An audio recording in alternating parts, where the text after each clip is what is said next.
Welcome out to another episode of It's All Been Tricked Before. This time, Deep Space Nine, The Abandon. Yes, The Abandon on It's All Been Tricked Before. Hey, don't abandon us. Support us. Become a Patreon member. Get to see all the bonus content. You get to see our faces. You get all the bonus episodes. You get everything from the mothership. It don't cost much. I'm using bad grammar, but that's just how to illustrate how easy it is to support us and get all the goodies. Just like this. Deep Space Nine, The Abandoned on It's All Been Tricked Before. Welcome out to another episode of It's All Been Tricked Before. Your skeleton crew is here.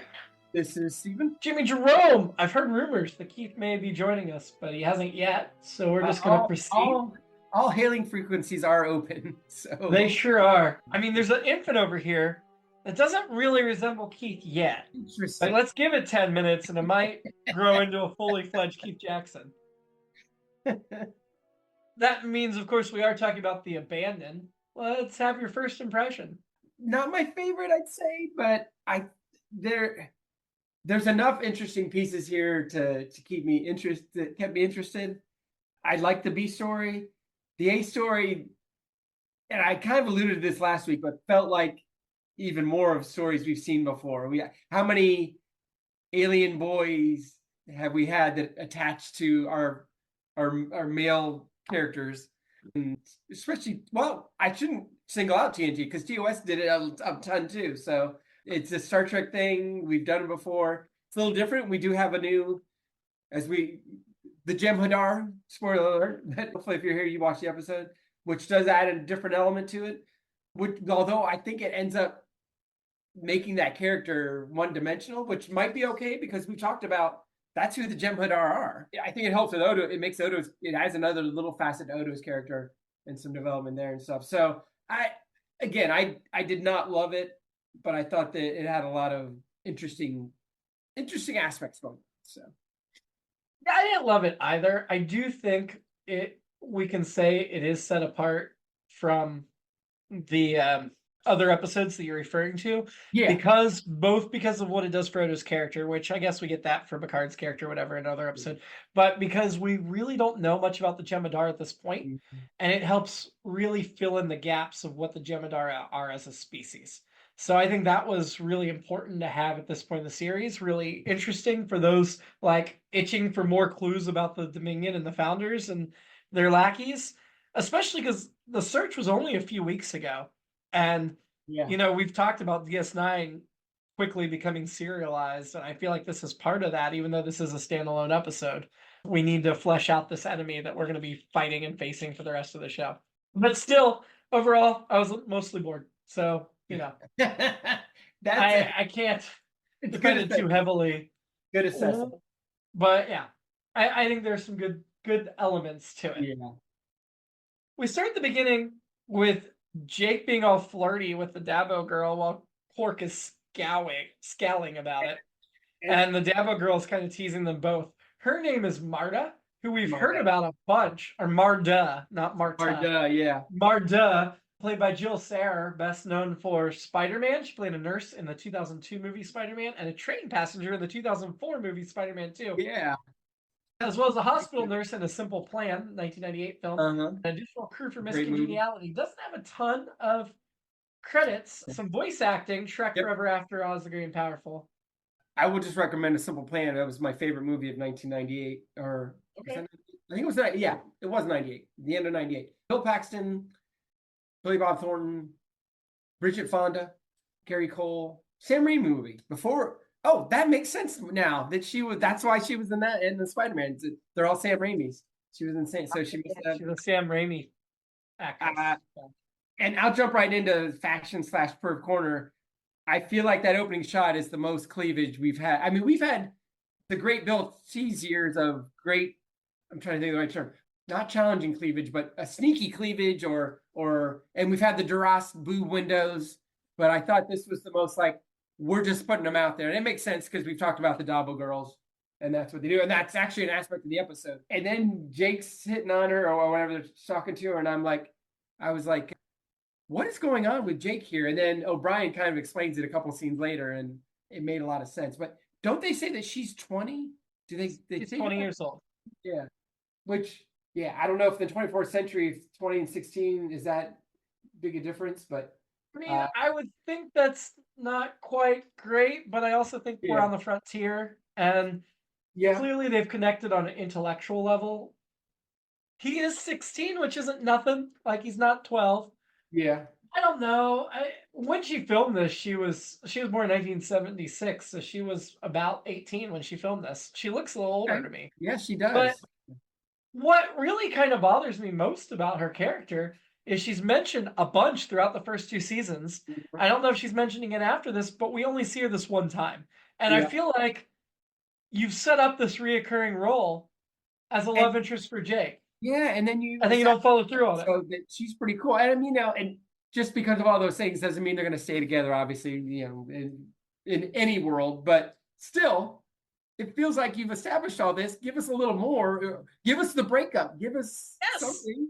With this much lead up, you at least want to break up. And maybe they just mentioned they break up. Maybe they mentioned she left. I honestly Yeah, don't remember. I, I know we're pretty close. I guess it's late end of this season before we meet the Dabo girl that becomes a reoccurring character that's in a okay, bunch of that's episodes. right. You've been yeah. So maybe they were like, well, we don't need two reoccurring Dabo girls.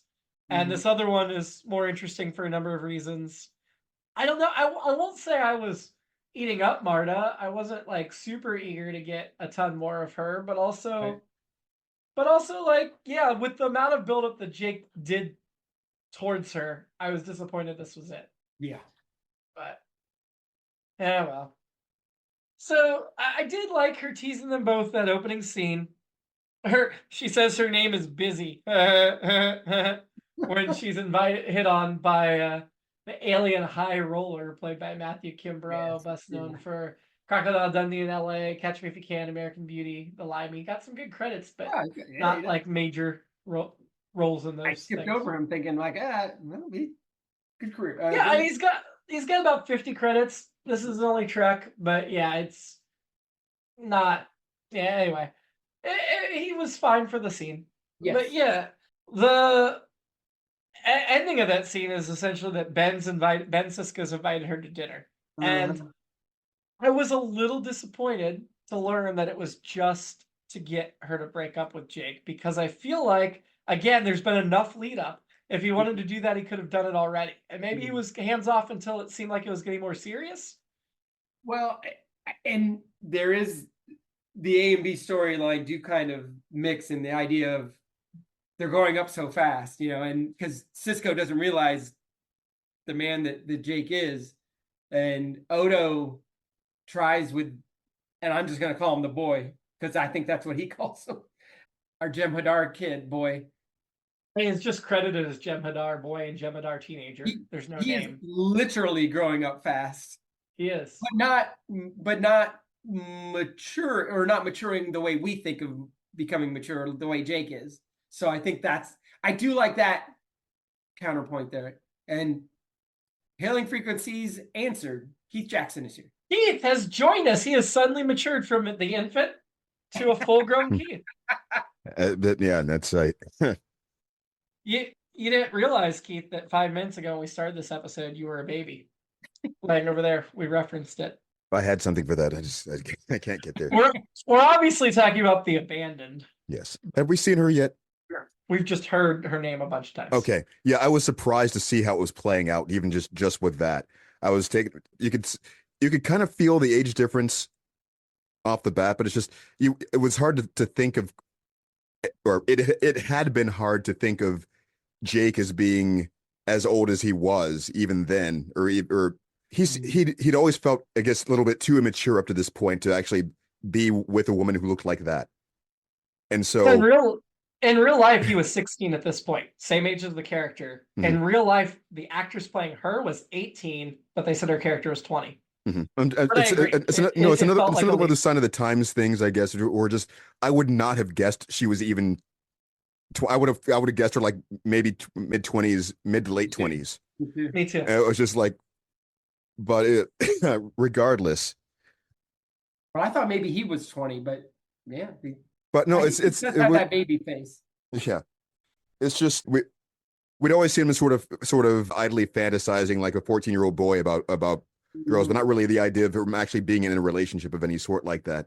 And seeing that was a little jarring at first, but I think we kind of needed that to start moving on to, So you're into- saying our perspective was similar to Ben's, that we were seeing him as a kid and he'd Yes. grown up a bit and we Yeah. needed shaken out of it. Yes. I mean, I will say, like, my impression of him is for the rest of the series, we're going to treat him as more of an adult character. And so this was a nice step of getting him into that arena. Yep. We meet an alien freighter captain. If you don't remember, this is the same alien freighter captain we saw at the beginning of season 2, talking with Quark, played by Leslie wondered. Bevins. Was not given a name in that episode, was in this, and she will appear one more time in season 4. So 3 seasons in a row, she does one episode, but it's the end of season 4, not the beginning. It sold Quark the junk that he said it was totally worth it, because I feel like we definitely see that Quark is not all about profit. He is also about sex. And sex can overrule profit on occasion, especially if it's not a huge money. I mean, 3 strips for him, I think he's okay with it. Yeah. Do you think we're there was they meant to imply that fully happened? Was it just flirting? Was there some sort of just? Yeah, I mean, they clearly have an established relationship, and maybe her just flirting and licking his ear is enough for him. But who knows? Or maybe they have slept together in the past, and he knows it's not going to happen again. But just that little lick reminds him, and you know how that could. So they find the baby in the wreckage. Starfleet takes control of it, and Quark's like, "Oh, but this is mine. Okay, fine, it's yours. Have at it." And I'm like, wait a second. I understand why they need to investigate the wreckage for sure. But shouldn't Quark still own it? And they're like, we're just going to investigate it and then you can have it. Why is he like, nope, it's yours? That felt weird. My thought at the time was he just doesn't want to be in trouble at this point. His first thought was I have this baby. You guys deal with this. They're like essentially providing a service for him. And he's just like, yeah, I'm not going to start quibbling here. I don't want to.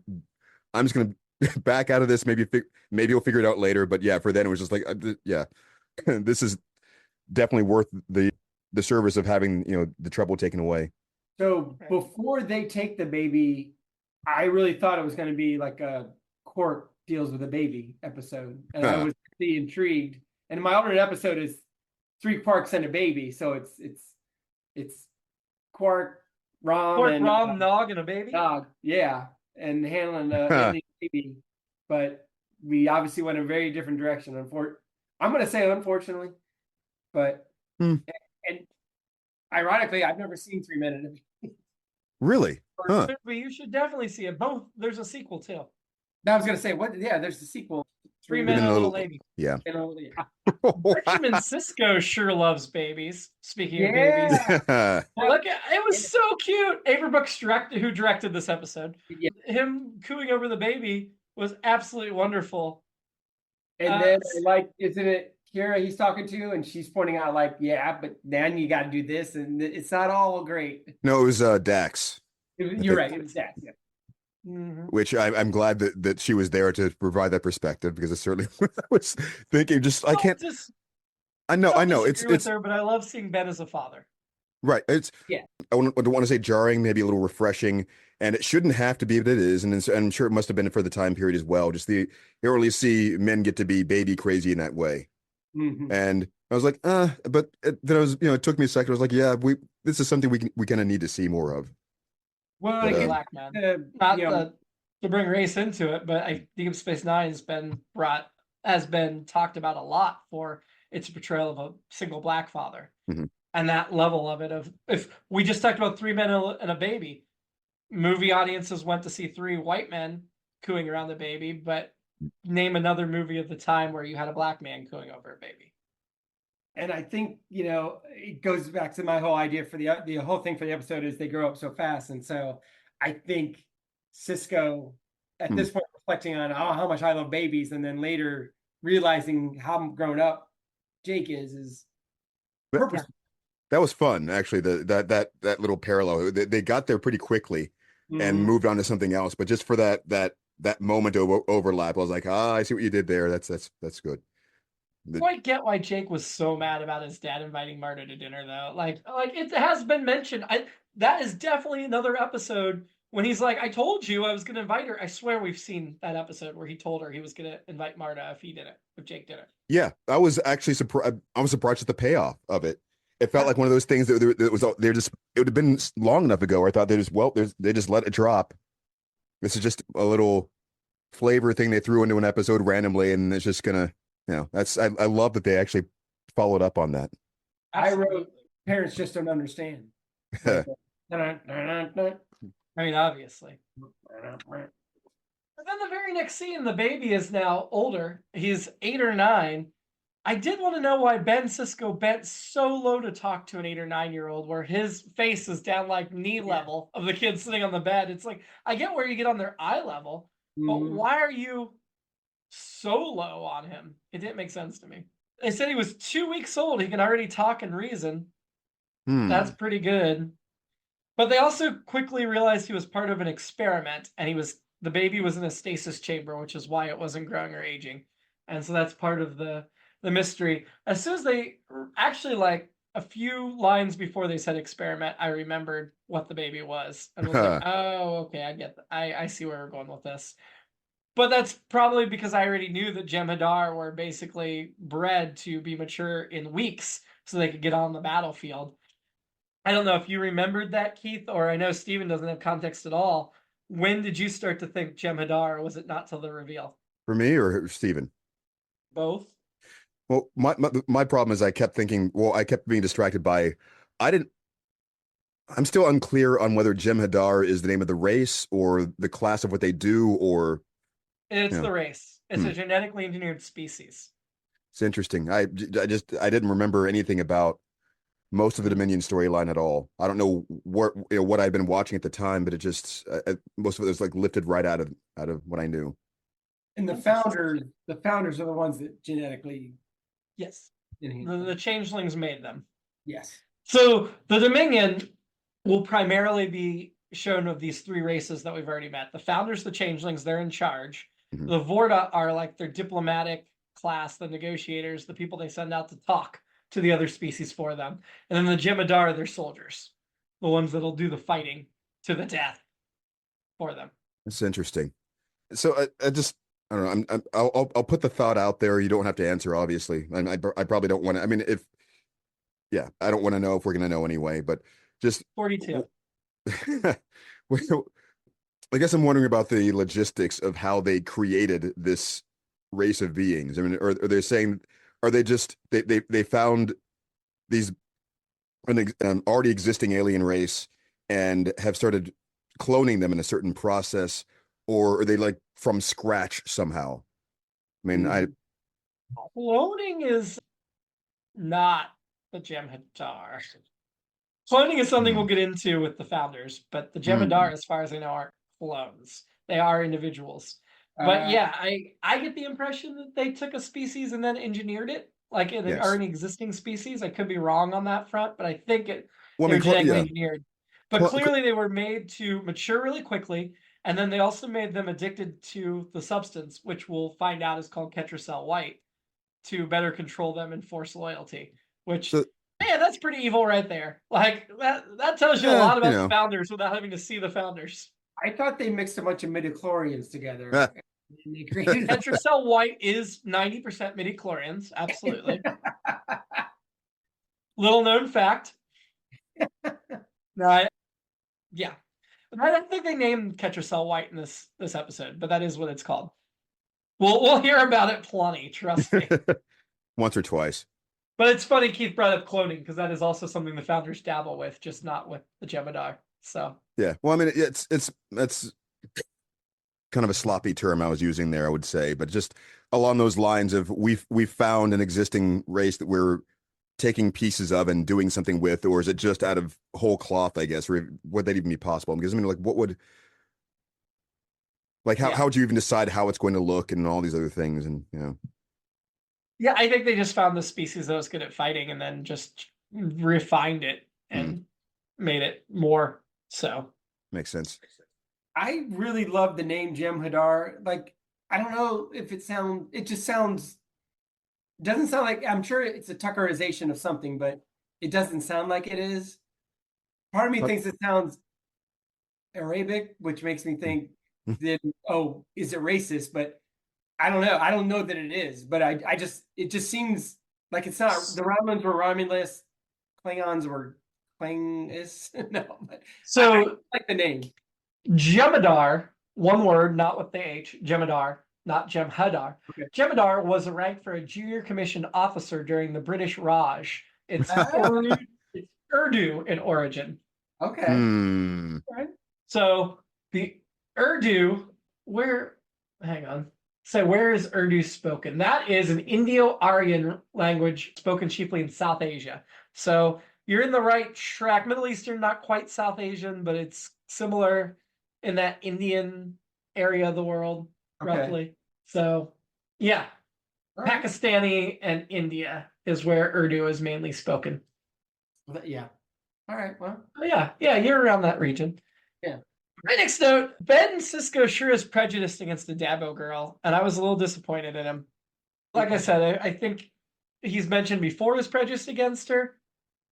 Now I feel like by the time you get to having dinner, he should be past that. I was a little disappointed. I will say I'm not a dad, and I was like I said earlier, I was like, wait a minute, what's going on here? This doesn't.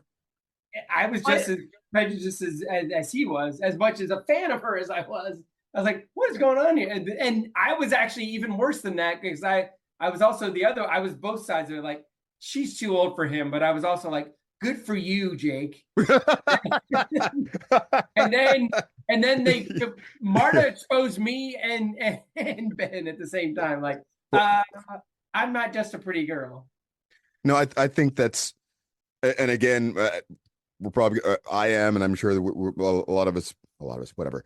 This going to keep coming up throughout this series and the ones we're watching, especially for the time period. So that should be another background I have. I think those are the conclusions we were supposed to jump to. Like, yes, what is this woman doing with this boy? Yep. And 4 years. It's funny how, you know how it works. This the sliding scale of things as everyone gets older. Those gaps mean a little less, but it's funny how huge that 4 years seems, especially for a 16-year-old boy. Sure. Just yeah, I think it would be stranger, especially for a fairly conventional father in the military, not to be suspicious of this, that the optics of that. Yeah, and I mean, we're going into this whole territory, but yeah, and if you flip the roles and it's a 20-year-old guy and a 16-year-old girl, actually, even then, I don't know if that's as big a deal as it is now, but you know what? I know it is actually, because my mom, with my sisters, I know my mom was like, nope, she didn't forbid it, but she was like, I don't know how I feel about this.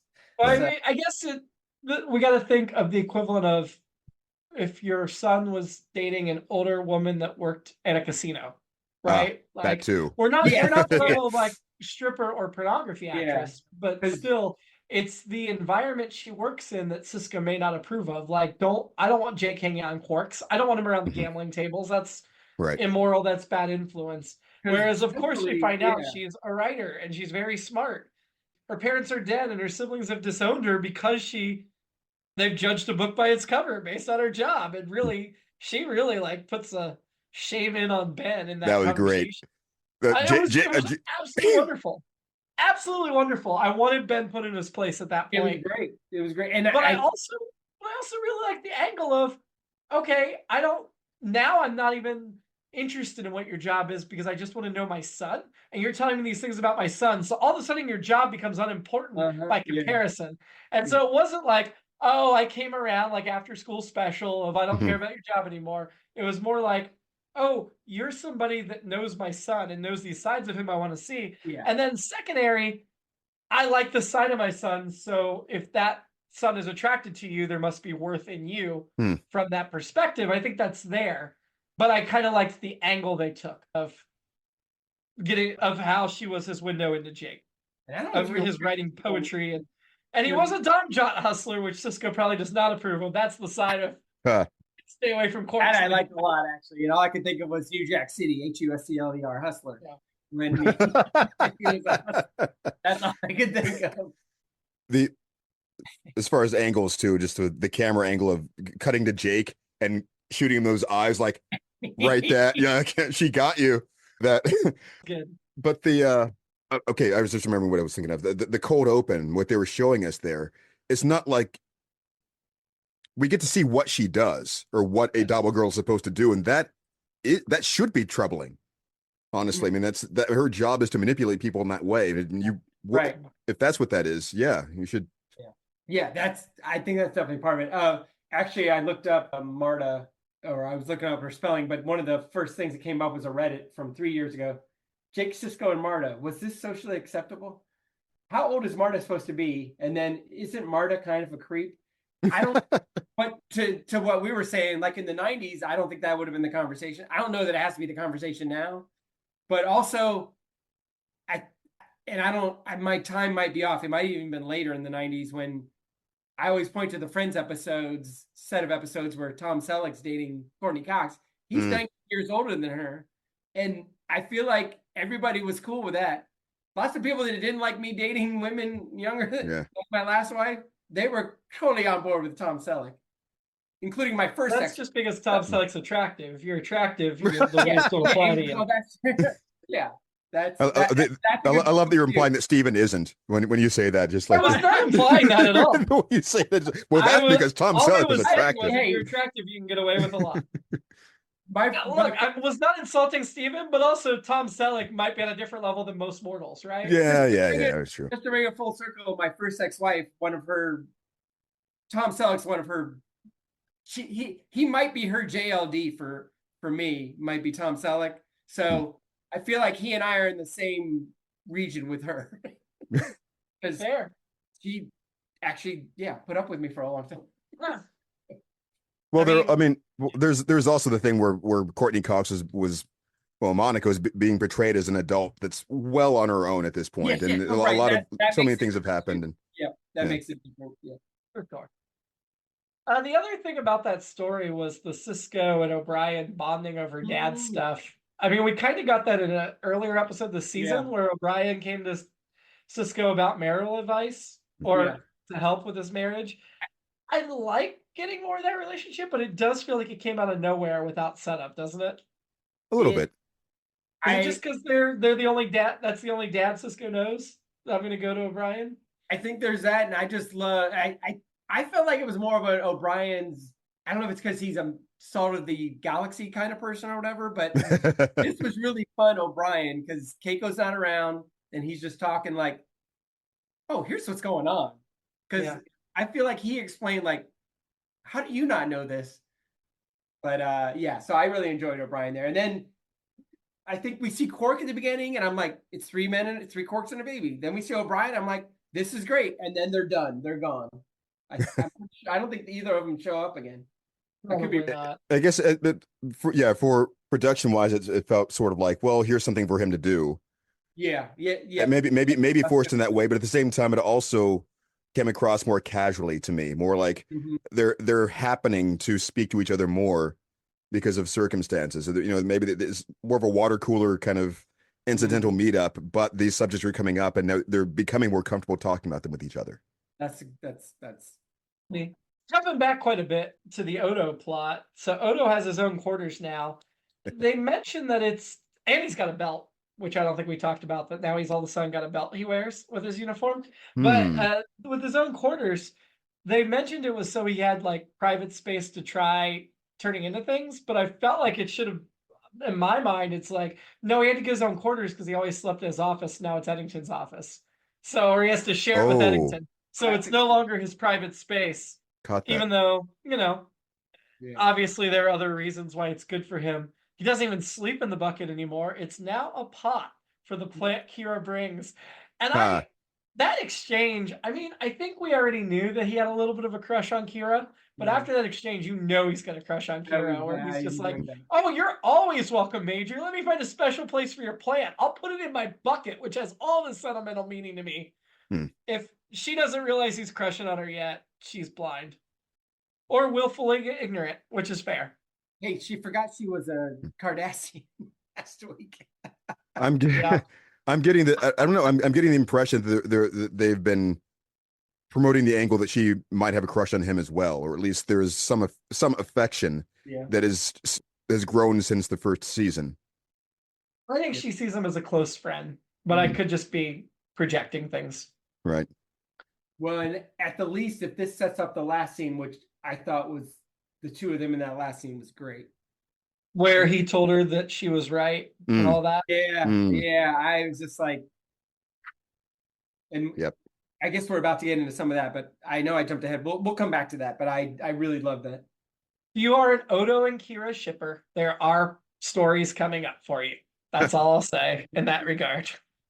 Well, it's not even really just about shipping for me anyway. It was just there was something about the way that their relationship was fleshed out in a way throughout the different interactions. You know, we had that fairly affectionate, I mean, platonically affectionate, whatever, but just affectionate exchange in the quarters. You know, learning more about Odo in that sense, and then also just how they're jumping to the disagreements, or rather being on opposite sides of their opinions for what should be happening with what was going to be happening with the baby. Or rather, especially once they realized it was Jem Hadar, they're like, no, okay. The dynamic in that I want to call it a war room or a conference room or whatever you would you get the idea. The conference table essentially. I liked the way that the viewpoints were being sort of bounced around back and forth between everyone seemed to have a good contributions, logical observations. Yeah, I like that a lot. Yeah. I'm sorry. So no, yeah, and but the way that remained consistent throughout the episode all the way to the end, and it was that I think what Stephen was saying too, just that scene at the end where he had weighed the options and saw it through in his own way to conclude, yes, I see what you were saying, and there's something powerful about that.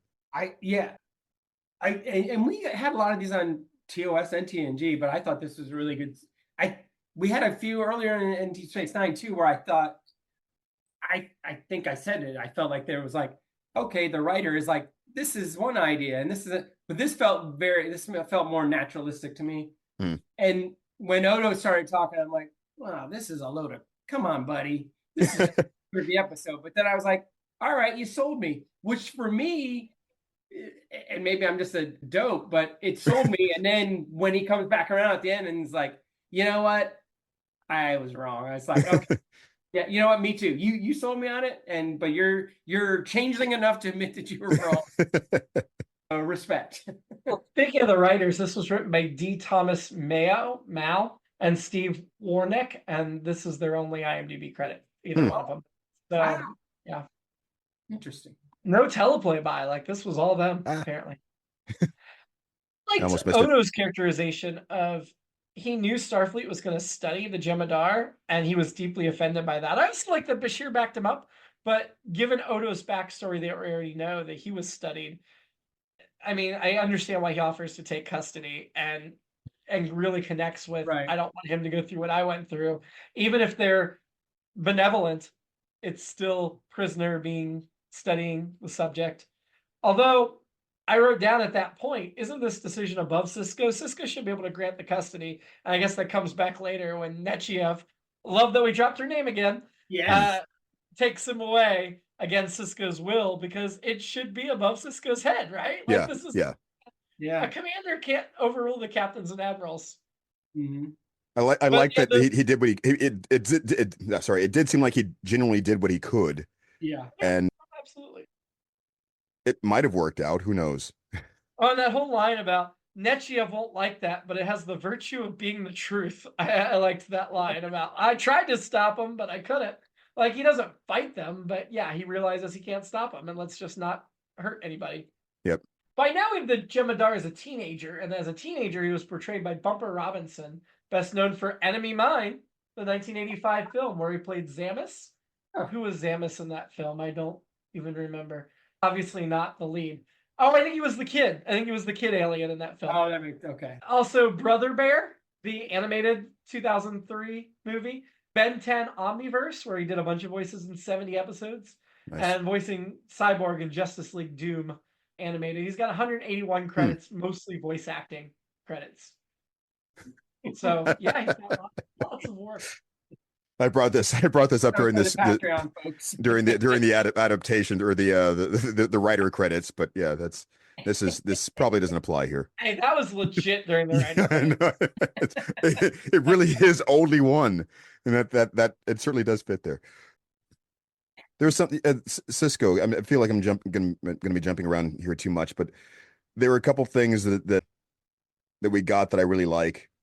The thing I've been saying, I think, since the beginning of the series, just I love the way we get to see a command figure within Starfleet having to be much more practical and flexible about certain kinds of things, about the way that regulations are interpreted, or what the moral high ground and so forth.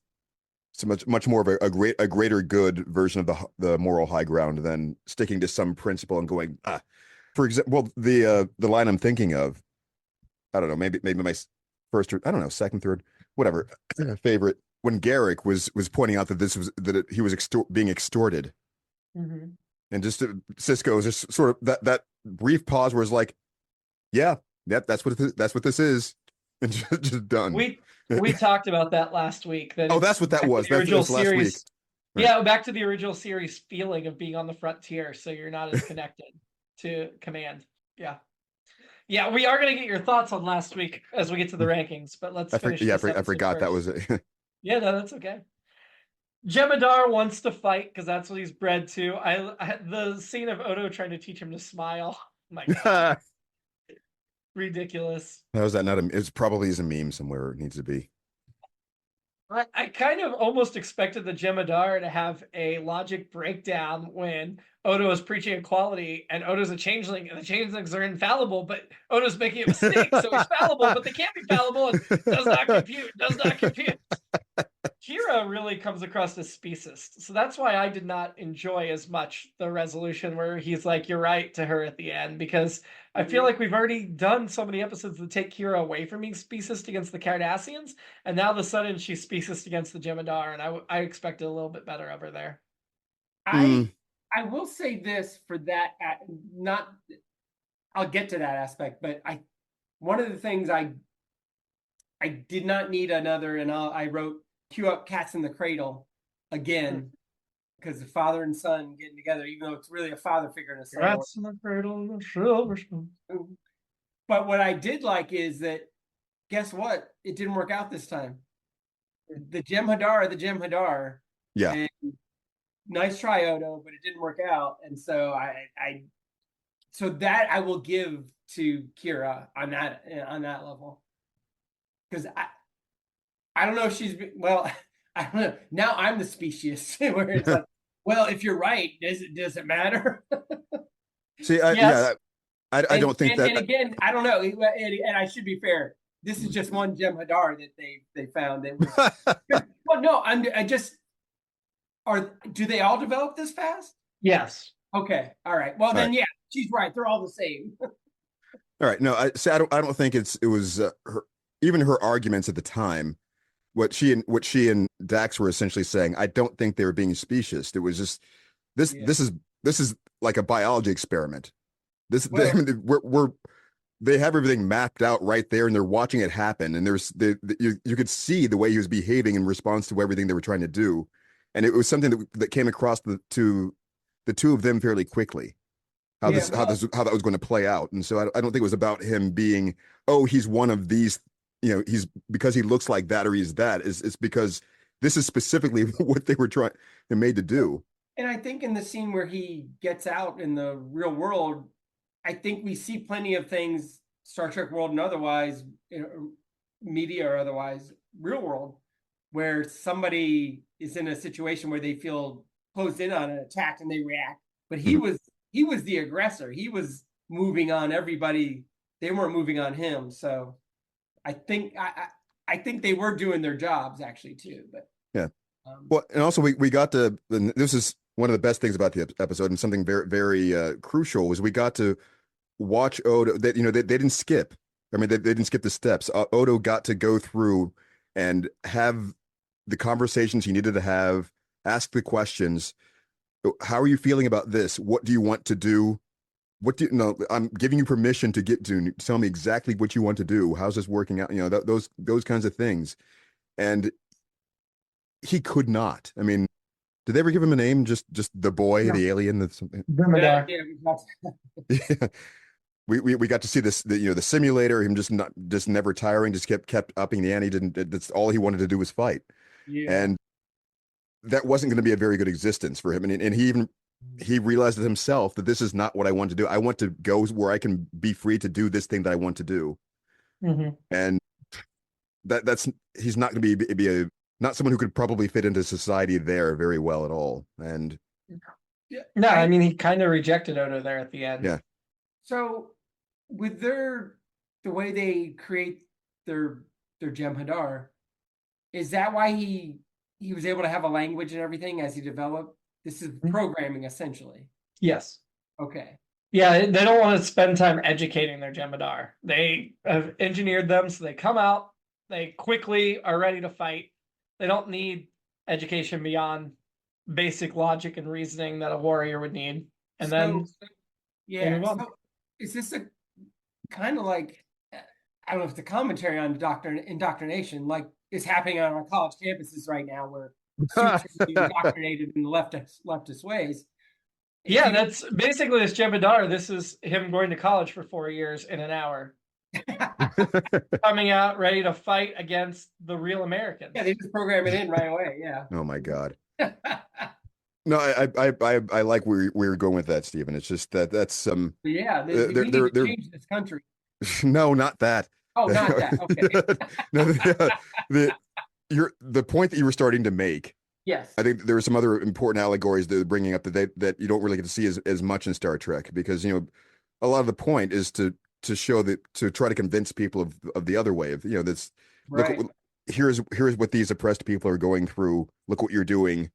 Stop it, that kind of thing. But there's also I think in the newer ones, just as these series go on, you get to see a more balanced approach to a lot of these things at all different kinds of points, and they're able to be made because you can go so far alien and so far extreme that you can go, oh, this in some ways this is also that I hadn't even thought of that before. Since I think they started to understand that the audience that they were reaching usually wasn't really going to be someone who needed to be enlightened in that direction. Yeah. It's like, wait, maybe you need to understand what you're up against. This is the people we've been trying to convince. This is what they were like. This is what they went through to get to there. And wow, interesting. But just I think that was a very good analogy for an indoctrination in that sense. That type of programming. And I was actually also thinking about the addiction in a way, because we were seeing how that was being used as a tool. There are a lot of people like who've been traumatized in that way that we interact with, who were also purposefully addicted to certain substances so they could be controlled in that way. And it's easy for us to sit back and just go to rehab and fix yourself and you'll be fine. Or just try to make me to go to rehab, but I said no.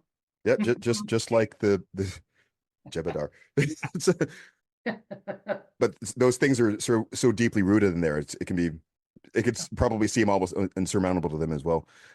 Just even the problem I was having just then with trying to come up with a name for him, because they were just referring to him as the Jem Hadar. Yeah, that's kind of part of the problem, or why this is so hard to distinguish from just being specious, because they aren't making that distinction. Yeah, I mean, this is just, this is all of them. They're being engineered in this way. Is there a non-controlled version of them that would go by a different name, or what? So. And again, it's that thing of the A and B kind of melding together, showing counterpointing maybe, but where Jake is a different man than Cisco thought he was, but also some of that has to do with Cisco raising him, and then Odo's not taking that he's not thinking he can be Cisco, but the audience is made to think like, oh, they're gonna bond and everything is gonna be good and they'll come together, and it doesn't happen. I mean, Odo, again, I think it's like, okay, this is, and I think Jimmy, you and I talked about it early on.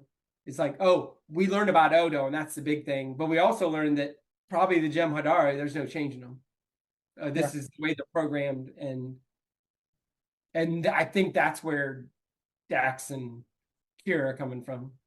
But I feel like they jump to it before they know that there's no change. Yeah, that's true too. That's a good point too. Yeah. As far as storyline development, I feel like this is an important step too, especially for us as the audience. We're probably going to be, I mean, they're answering a lot of questions we were probably going to start asking soon. And sometimes, and that's another difficult thing about sci-fi and fantasy and superhero properties and things like that, especially as it's now decades later, it's even more difficult to do, to come up with villains that aren't too sympathetic, if that makes any sense. It's I think a lot of people miss that, being able to just have that's just a bad guy. Yeah. Things were so simplistic in the 70s, 80s, 90s, and so forth. It's just the next gen like kind of softened the Borg in some ways with Hugh and stuff before this. Right. Yeah, and sorry. I like that aspect. I like the idea of, the villains. There's a origin story and all that stuff. But I always reference this Elvis Costello song, Miss Macbeth, where he says the lines, "Sometimes people are just as they appear to be, with no redemption at all." And I think we all know people that we either know that about or feel that way about. Yeah. Some people are that's the way they are. So Jimmy, it reminded me of something that I forgot to bring up, actually, the similarity to the Hugh episode. I feel like they might have even been, I don't know, I don't know if it was intentional, but playing off of that expectation in a way. We're going to get another Hugh episode right here with the Jem Hadar, and I've started to kind of feel that that's where they were going with it. And this is going to be a new character, and we're going to do bridge gaps and all these other things. And it was like, no, I mean, not to say that that's impossible from what we've seen, but it certainly wasn't going and did not go in that direction predictably, or the way you would predicted it coming out of next gen. Well, I think it went in a direction of, we have to fear the Dominion. They're really, really scary. Yes. And if you didn't feel that yet, this episode helps get you there. That too. That's impossible. Although I will say, my alternate episode, and I think if this had happened a season or two later, this would have been the alternate episode, is before he escapes, Starfleet just comes and takes him by force and takes it out of their hands, the decision. Because I think we'll see, once the war gets started, some really gray area moral decisions made of like, do the ends justify the means? And I don't think DS9's quite there yet. We still have our proud Starfleet moral legacy. We're not there.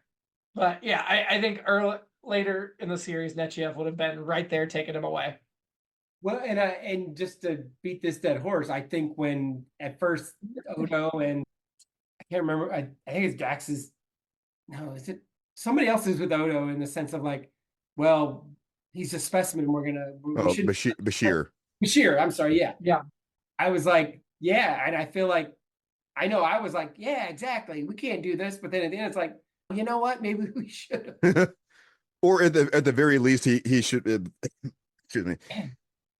We could see that he was not going to be able to just walk around safely. Yeah. And be able to restrain himself and go, I mean, I still say good try.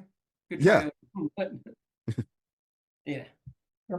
What are notes? My last one is going back to the Marta thing, and this is the actual part of the episode I had to rewind. Marta was in Keiko's class. Yeah. And this is unfair to me because I really thought that Marta was even older than 20. But like, how long have we been at Deep Space Nine at this point? 2 years. 3 years? So 2. Okay, so she was a senior in Keiko's first class, maybe. I mean, they don't have college on DS9 either. Keiko's the teacher. Yeah. So it's like the old one room schoolhouses. Yes. K through master's degree, K through PhD. But I did have to rewind and be like, wait a minute, what? That's my other alternate episode, is I want to see Marta in Keiko's class. Jake passing notes to her in the back row. Marta being inspired by Keiko. So it's Boy Meets World, but Jake is Corey and Nog is Sean and Marta's Topanga. Yeah, I was gonna say it makes me think of Friday Night Lights, or not Friday Night Lights, Varsity Blues, where they go to the strip bar, but that's their teacher performing, not their classmate. So Right. not the same, but Hmm. but that's Okay, let's get to the rankings then. Who was your shady character of the Abandoned? our lady, the seller. Hmm. Bell Menace Rionage? That's her. You know, yeah. Boslick. I went with Jake because he was keeping so much of his life hidden from his father. Even though every teenager would fit that bill by that definition. Yes. They Yes. should. Like, I'm not saying Jake was wrong to keep that part of his life separate. I'm just saying he was being shady. It's fair. I mean, it feels like it would have to be Rianoge if that's what the name was. And this is a question that came up to me, or as I was watching the episode, although I don't know, it doesn't really matter that much. I wondered if she knew that the baby was on board when she did that. I don't think so, but I think she knew it was Dominion technology and it was hot and she didn't want to be involved in it. Well, I mean, on a starship, that little baby on board sign would be hard to see. Yeah. It got blown up when the rest of the ship got blown up. Yeah. It probably just fell onto the floor. Actually, whoever flew it up, they aimed for the baby on board sign. That's why they fired on it. Yeah. Tell me. Who was your annoyance for the Abandoned? The boy. The Jimmy-Jerome? Yeah. The founders, because they engineered these aliens to be addicted to a substance Yes. and just fight. So the founders are my annoyance. How dare you, Keith? It's going to be the boy. The Jimmy-Jerome? Yep. Who are we having a drink with in the Abandoned? Do I have to say it? Is it Marta? Yeah. But the actually mid-20s. She was probably I was probably still a little older than her. But anyway. Yeah. Yeah, she's closer to my age. Yeah. Well, Jake's closer to my age, but That's so she's a little older. I put Cisco with dinner because there was something there that we were going to need a drink with dinner. You wanted to be I can't judged. Remember what that reference is exactly, but there was some line that mattered that I thought it was very clever. Keith, who are you going to drink with? It was something about like meeting up or having to visit Cisco. I think it was with dinner. It was something. I think maybe a conversation between Marta and Jake, or Marta and someone. Anyway, with dinner line, I would probably say Bashir. He was just he went through a lot in this one. He was practically a saint throughout it. So Bashir all of a sudden got wise. Like just a couple weeks ago, he was the one telling O'Brien, well, you can give Keiko Arboretum, but that's a temporary Band-Aid. And really, when has Bashir ever shown that kind of wisdom in a romantic relationship? And then here, he's the only one that sides legitimately with Odo about what experimenting would do to a child. All of a sudden, he's a totally different character. But yeah. Before I rank the episode, though, I do want to get Keith's thoughts on Second Skin just very briefly. And then we'll do your rankings on those characters from that episode as well. I've been feeling pretty gullible this season already, so far as whether I buy into the conceit of what they're trying to do in the episode. I mean, I felt there was a point where I was just like, I don't know what's going on. I'm along for the ride, and I started to buy like all these different possibilities. Started thinking through. Wait, is it possible that they did this? Are they going to get out of this by just implanting the memories back into the Kira's real body and this whole, or what are they going to do? And God, when they got to the solution, or rather the explanation behind what was really going on and the motives and everything, I was wow. This makes complete sense. I love what they were trying to do with it. It's something that I felt like I should have seen coming, and like, would I have gotten there if I've been really trying to think about it in this way or whatever? But it didn't make me feel. It didn't feel cheap. Yeah. How they got there, I guess, is the way to put that. So I really enjoyed it. Okay, fair enough. Who was your shady character of Second Skin? Whoever that was on the balcony in the cold open. I was like, what is going on? The creepy voyeur overseeing Kira. Yeah. Who was that? I don't know.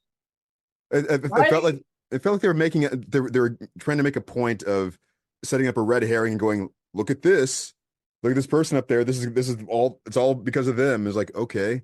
That's a good point. I'm not sure if we ever got into who she was. I forget now. What was your annoyance in Second Skin?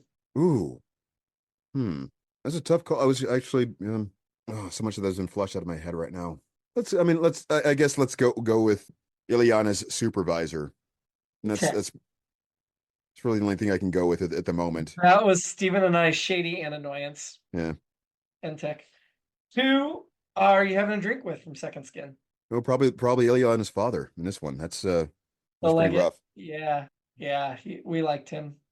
Except, as I pointed out, for him to rise that high in government leadership, he probably did some really crappy things. Yeah. We just didn't know about.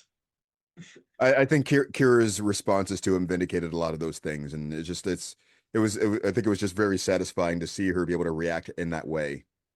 It was satisfying, but like I told Steven, as soon as she got back to Defiant, she's looking up his personnel record and going, "Oh, no, I'm not associated with that guy." Yeah. What now? So when we were ranking that episode, Keith, Steven and I were divided, so we left it up to you. We have it. Does it belong above or below the Search Part 2, the second part of the season opener? I feel like it belongs below simply because of importance. It's tough Fine, because sign with Steven. It's fine. I think I liked.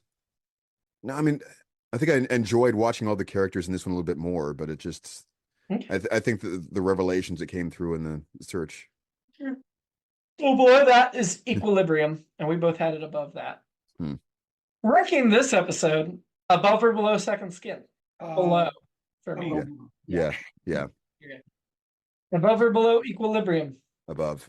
Okay, I'm going below, making Steven decide. Actually, I need to think for a moment. I think I'm going below. You can probably last for the season, but I think So it's in 6th. It's in 6th of 6. Keith, you can go above if you want, but you'll be out on a limb by yourself. Yeah, above. Okay. There are a few things. Out on a limb by yourself because it's going below for our rankings. That way, later when we're like, "How did we do this?" Keith, you can be very smug and be like, "Oh." As always, all complaints can go to Keith at ibdpresents.com. Perfect there. Next week, Civil Defense. And I just want to mention, IMDb's already accepted my change for last week's episode to take this week's episode to take the spoiler out of the description. So, Keith, you weren't here, but when I read the description for The Abandoned, it said a Jem Hadar baby rapidly ages. And I was like, they don't reveal it's a Jem Hadar until halfway through the episode. So I removed just the word Jem Hadar, and they've already accepted it. So, yeah, it's gone.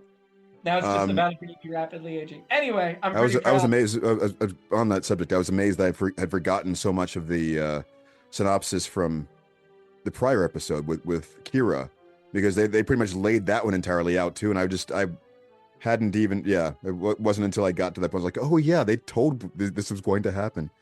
Yeah. Anyway, next week, Civil Defense. The station goes into lockdown and the crew is endangered when an old Cardassian security program is accidentally activated. I'm guessing by O'Brien. Until then, live long. But don't grow up too fast. Because the cat's in the cradle with the silver spoon and the little boy blue, man on the moon. And when you're coming home, Dad, I don't know when. But we'll get together then, yeah. But I'm going to kill you. Because that's what I do. Nechayev will save us.